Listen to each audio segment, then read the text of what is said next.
Hello everybody, welcome back at the Circle of Fifths. You've all heard of it, some of you might know a little something about it, but I'm afraid most of you actually haven't learned it yet, because today we're going to fix that in the most painless way possible. Let's begin. First of all, what's the Circle of Fifths for? Well, the Circle of Fifths tells you in very simple terms what notes make up any major scale. We all know that C major has only natural notes, which means on the piano will only be the white keys. I'm sure you've all done it at some point, go through all the white keys.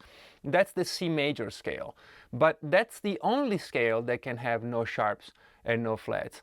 Every other scale will have to have at least one sharp all the way down to, we'll see later, 6 or 7, and at least one flat all the way down to, again, 6 or 7 flats. There cannot be two major scales with the same root or the same tonic that share the same notes. So C major is the only scale that can have no sharps and no flats. D major is the only scale that can have two sharps, and E flat major is the only scale that can have 3 flats. So the Circle of Fifths will tell you if you want to play in E major, you have 4 sharps and what those 4 sharps are. It's as simple as that. Now, a more difficult question to answer, especially for guitar players, is why would I want to learn it? Why would I bother? And this is not a motivational channel. I'm here to give you all the information you need, but most of you are already motivated enough when you log on, so I don't have to convince you. But I'm going to share a few benefits you get from knowing the Circle of Fifths. First of all, let's imagine you're playing in your band or with a bunch of friends, and you've been soloing all along across any key because, I mean, you know your major scale in C, right? On the 3rd fret, let's say, of the 5th string, and the song goes to E, you're like, okay, well, I'll just move it up to the 7th fret, and that's my E major scale. I'm playing exactly the same thing, moving my fingers exactly the same way, but because the guitar is built like it is, it's a transposable instrument, I can just play the same thing at different places and play in all different keys,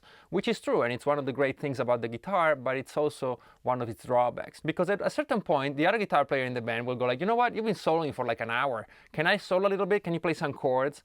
And then you'll be in trouble, because over what notes of any given key are you going to build those chords? Let's say you're moved to B flat major, well, what are the notes of B flat? Because otherwise, how would you know what chord to play? Another one would be that as you progress as a guitar player, you will start forming opinions on what certain notes sound like over, for example, certain chords. There will be a certain sound to a flat 6. There will be another certain sound to a augmented 4th, or whatever it is, or a major 7th. And at that point, fret numbers will really do little for you. What you want is to traverse the fretboard in a much more agile way, and you want to be able to go to specific notes that have a certain sound, a certain emotional effect. And so that would be a huge one. As a matter of fact, this is probably the biggest reason to actually know what you're playing, because you'll have it here and you'll know how to translate it to the guitar. One final reason I'll share with you for learning the circle, though there are many, many more, is that truly in music, everything is kind of derived from the simple major scale. Not only the modes, which are of course very interesting, and the pentatonic scales, but also stranger minor scales such as the harmonic minor and the melodic minor and their modes. For example, there's very little difference between an exotic mode of the melodic minor, the Lydian dominant mode, for example, and the major scale. There's only like 2 notes difference, and only 1 note if you're coming from one of the diatonic modes. So it's all very closely related to the major scale. And that's it. Now we're going to start our work on the Circle of Fifths. The best way to learn the Circle of Fifths is by drawing a circle. That's as simple as that. And so here's our empty Circle of Fifths. And the way I like to look at the Circle of Fifths is like a clock. There are 12 notches on the circle, and each notch represents a major scale. Okay, and I know there could be theoretically more than 12 scales because we have 17 names for notes, including sharps and flats, but you'll see later why we're only going to need 12 of them. And so let's start with the top one at 12 o'clock. Now 12 o'clock is no sharps and no flats, and that's our starting point. And as you all know, that's C major, which means that if I build a major scale on the note C, I'll end up with C, D, E, F, G, A, B, no sharps and no flats. For now, we're only going to focus on the right side of the Circle of Fifths, the right half from your point of view. So basically going from C, 12 o'clock, clockwise, all the way down to 6 o'clock. All right, you'll see why in a second. And this is actually where the true name Circle of Fifths comes from, because each notch, each hour, if you like, on the clock is 1/5 or 7 half steps above the previous note. Very simply, if my 12 o'clock is C, at 1 o'clock, I'll have the 5th of C, and the 5th of C is the note G. if I were to go down one more from G, I would find D. From D, I can go down one more fifth to A, and then to E, and then to B, and 1/5 up from B is F sharp. So as you can see, I have my first half of the circle complete. The only thing I did was from each note go up 1/5, a perfect fifth to be precise, or simply 7 half steps. So what this tells me, and that's why you want to see it as a clock, is exactly how many sharps each of these major scales have.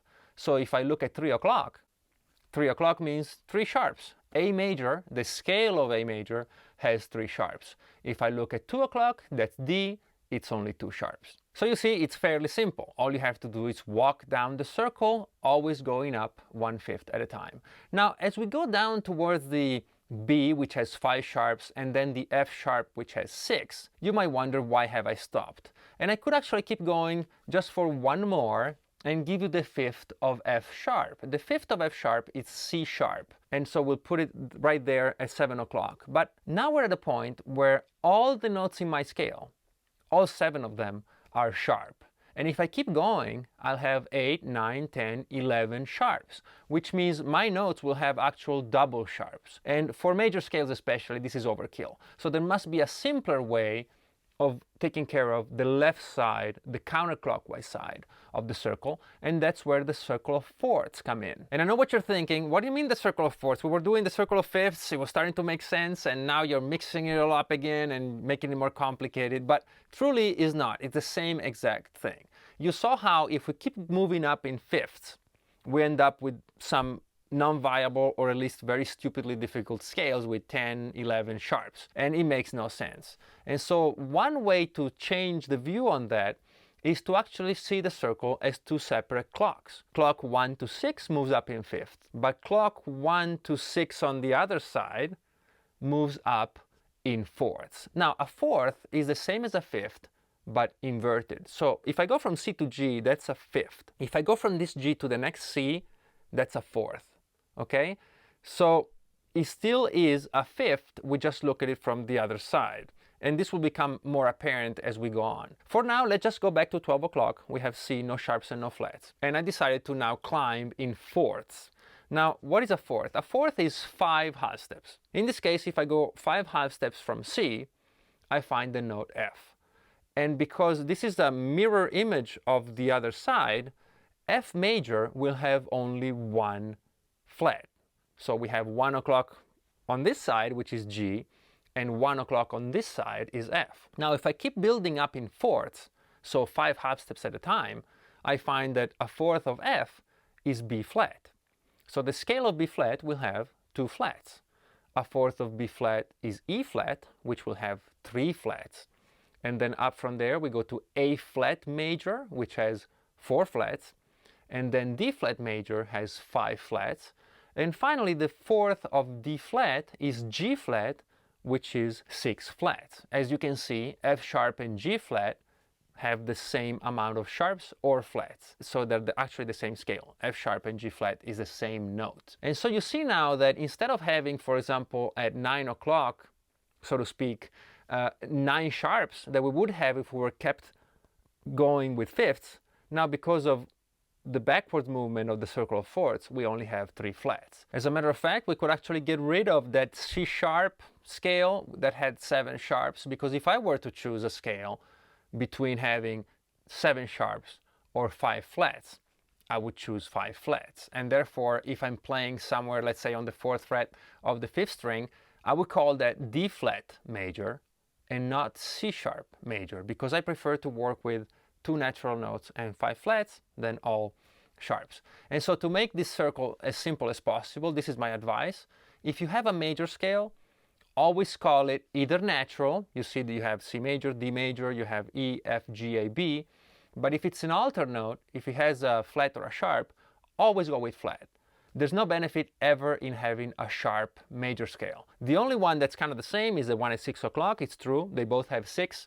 But anything else, you're way better off calling them flats with 2, 3, 4, 5 flats than calling them sharp with 8, 9, or 11. So this tells us exactly how many sharps or flats a major scale has. There's one problem though. It doesn't tell us which sharps and which flats, and we'll fix that right now. So far we made some great progress. We now know that there are 12 major scales. We know that we always want to call them either natural or flats, that it's never convenient to have a sharp major scale. And we also know now that, for example, A major has 3 sharps and A flat major has 4 flats and G major has 1 sharp, which is great, but it's true, we don't know which one of these notes are sharps or flats. Luckily, that's also quite easy to memorize and to learn. The first thing and the big thing is that the sharps and flats of scales always come up in the same order. So if your G major scale has 1 sharp, and that's F sharp, D major will have the same F sharp plus another sharp, which in this case is C. And so the order is always the same and it's cumulative. And here's how the sharps appear, in what order. The first one is F, the second is C, then there's G, D, A, E, and B. As you can see right here, if I have a scale with 3 sharps, which will be A major, those 3 sharps will be F, C, and G, and therefore my A major scale will be A, B, C sharp, D, E, F sharp, G sharp. If it's the next scale up, which is E major, it will have the same 3 sharps as A major, plus 1, the D. And the major scale will be E, F sharp, G sharp, A, B, C sharp, D sharp. And this works all the way up to F sharp, which has 6 sharps, and C sharp, theoretically, which could have 7, then all the notes would be sharp. Although we won't get that far because by then we'll be looking at flats, right? We want to stay with the least amount of possible alterations. And so how do the flats appear? More good news, the same thing as sharps, but the other way around. So as you can see, the flats appear starting from B, then E, then A, D, G, C, and F. And again, therefore, if I'm up here at 1 o'clock flat, so 11 o'clock, whatever you want to see it like, F major has 1 flat, that flat will be B flat. And my F major scale will be F, G, A, B flat, C, D, E. As simple as that. Let's do one more. If I have a bunch of flats, let's say I'm doing A flat major, which has 4 flats, it will have A flat, B flat, C, D flat, E flat, F, G, A flat. The only other way you'd have to know what notes make up any scale is to go whole, whole, half, whole, whole, whole, half. You've done that before, I think. But that tells you nothing about, the nature, the construction of the scale. It's just something you do, figure out the notes, and then you forget it. Once you have this in your mind, it's there forever. And so in the last part of the video, I will share with you some tricks and tips you can use to finally commit this circle of fifths to memory. Ideally, you want to have this whole circle of fifths in your head whenever you want. As a matter of fact, when I talk about this, I can actually visualize it in my head. We all have different kinds of memories. So if you have more of a visual memory, maybe you have oral memory, whatever it is, it's still very useful to actually internalize the circle. And I found that the easiest way and the simplest way is to just write it down a bunch of times. You write down the circle, you write down the sharps and flats, the order in which they appear, and you just copy it, and you copy it, and you copy it. And eventually you start filling it in by memory, and you'd only be missing a few of them, and before you know the whole thing. To assist you with that, I prepared a few diagrams for you, and if you're on my Patreon, you'll find them in a neat PDF you can then print out, and you can actually work on paper. Otherwise, you'll still find them here. You're welcome to take a screenshot and do it that way. But the first thing I would do, as I said, is simply take this full circle here with all the information you need and copy it maybe 5, 10, 20 times a day. Just do that and that will do wonders. And then to increase your agility with the circle, I've developed this little thing where you can fill it in different sequences. So one of them, which is very cool, is to go 2 steps at a time. So you do the C, which has no flats, and then you go straight to the 2 sharps and the 4 sharps, 6, 8, 10, right? Then you do 1, 3, 5, 7, 9, 11, if it were a clock. So you go C major, straight to D, straight to E, then you go to F sharp or G flat, better said, and then you jump to A flat, and then you go to B flat. That covers all the even numbers, and then you start again from G, and you go A, B, and then the other way is D flat, E flat, and F. Okay, so that's another great way to do it. It just mixes things up. You can do it backwards too. So start from the flats, and do that. Then you can do it in quarters, so you can go from C, jump down to A, to G flat, and then here to E flat. And then you go, okay, now shift all 1 from G, and you do 1, 4, 7, 10, and then the one that's missing. Another way I like to test my students with this is by diameter. So we go C all the way down to G flat, then I skip 1, I go maybe to G, and they have to cross from 1 to 7, and then from 2 to 8. So, you know, anything that you can do to keep things mixed up and interesting. And this will take care of the how many, right? What's sitting at 6, what's sitting at 8, what's sitting at 4. That's how many alterations. But don't forget, you should also know the order in which they appear, otherwise this is useless. And so another great exercise is to just simply randomly pick a spot on the circle. Let's say 5 o'clock, it's B major, and go through the notes. Simply say the names of the notes. B, C sharp, D sharp, E, F sharp, G sharp, A sharp, B. Give me the whole scale. If you can't remember, you can have a look at the list of sharps and try again.